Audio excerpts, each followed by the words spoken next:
Hello, this is Mrs. Mills, your American Literature instructor, and I'm here to talk about Week 1, which is Transcendentalism. You're going to read a couple pieces from the popular Transcendentalists of the 1800s. You're going to read The American Scholar by Ralph Waldo Emerson, and you're going to read a chapter, there we go. You're going to read a chapter from Henry David Thoreau's piece, Walden Pond. You're going to read chapter 2, Where I Lived and What I Lived For. So I encourage you, if you really enjoyed this, to investigate and analyze and read other chapters of Walden Pond. So you have Emerson and Thoreau. Those readings are available by means of links through the Week 1 folder. So make sure that you read those pieces. They're not in your textbook. They're links in the Week 1 folder. I've also included Sarah Margaret Fuller. She was a popular transcendentalist as well. We're not going to study her in depth, but as you can see on the Week 1 folder, I've included her as a transcendentalist because she was a big part of that movement. She emphasized women's rights and also transcendentalism along with Emerson and Thoreau. So take a look at Fuller as well. Again, you don't have to read anything in depth, but she was part of the movement, and that makes her as equally important as the other two. All right, so please make sure that you have printed out the PowerPoints that I have made available to you in the Week 1 folder.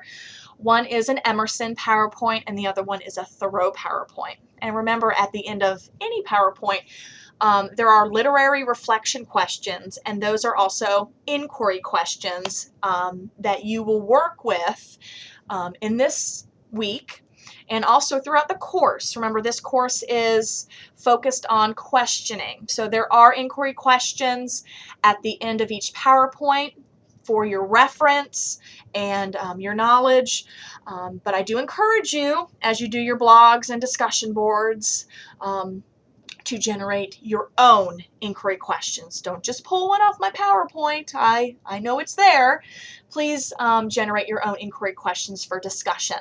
So with the PowerPoint, I wanted to emphasize a couple things about Transcendentalism. I got my little cheat sheet here. Remember, Transcendentalism was a movement in the 1800s, okay?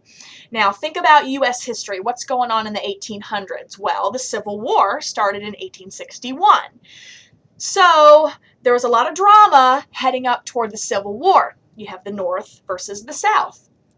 Remember, in the North, there's a lot of industry, factory, fast-paced life.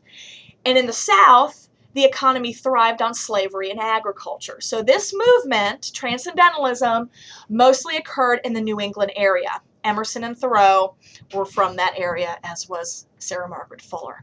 So just remember that piece in history. All right, let me get my little board here. As you can see on the PowerPoint, Transcendentalism is defined as intuition, the study of thought, or the process of thought. So it's pretty much independent thinking.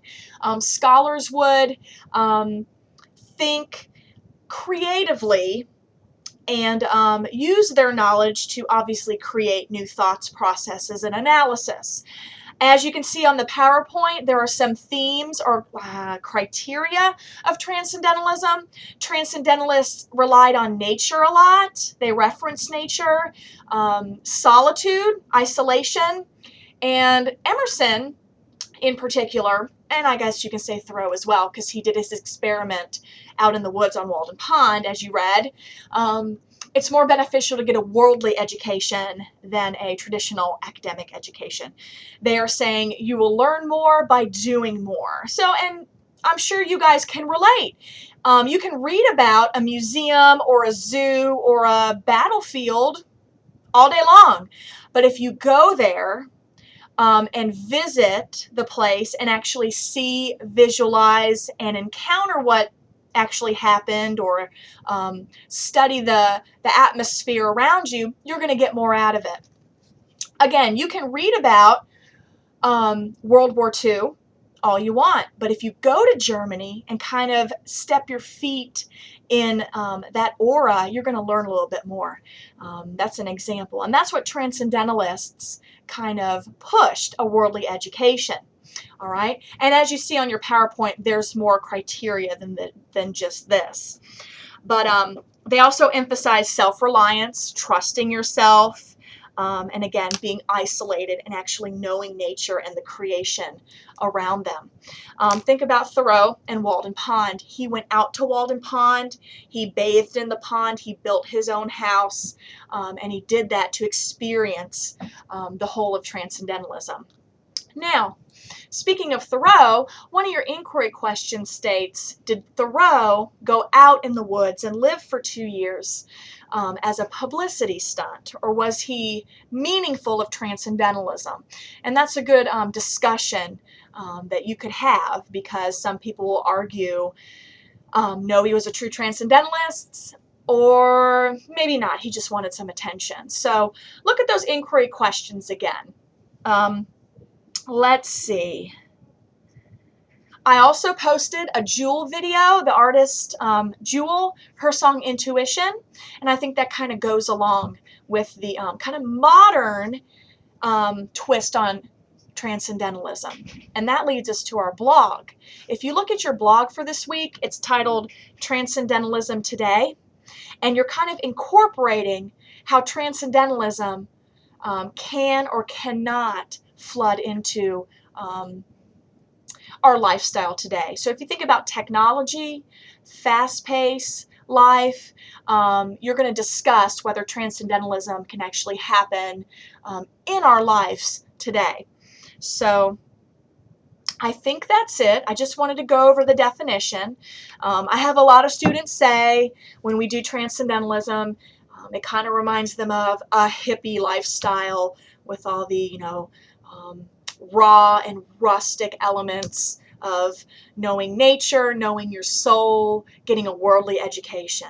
All right. And remember, when you read Emerson, the American Scholar was a speech that he gave to graduating college students. And again, you've read it. He's basically saying, get out there and discover and live and learn from the world. So you can argue, was he kind of demeaning them, demeaning their education, or was he just embracing it and telling them to move on? So as you read the American Scholar, think of Transcendentalism and kind of put yourself in the audience of that college graduating class when you read it, because Emerson is, again, saying, get a worldly education. Why are you sitting here in a traditional education setting? So it's always interesting to read that as well. Also in the week 1 folder, I've posted some websites, and I encourage you to look and read through those. I've checked all the links. They should work, but as you know with technology, one link could be alive today and dead tomorrow. But have fun reading about Transcendentalism, follow all the directions, and maybe you can do something transcendental-like after you read Emerson and Thoreau. Thanks, guys. Have a great day.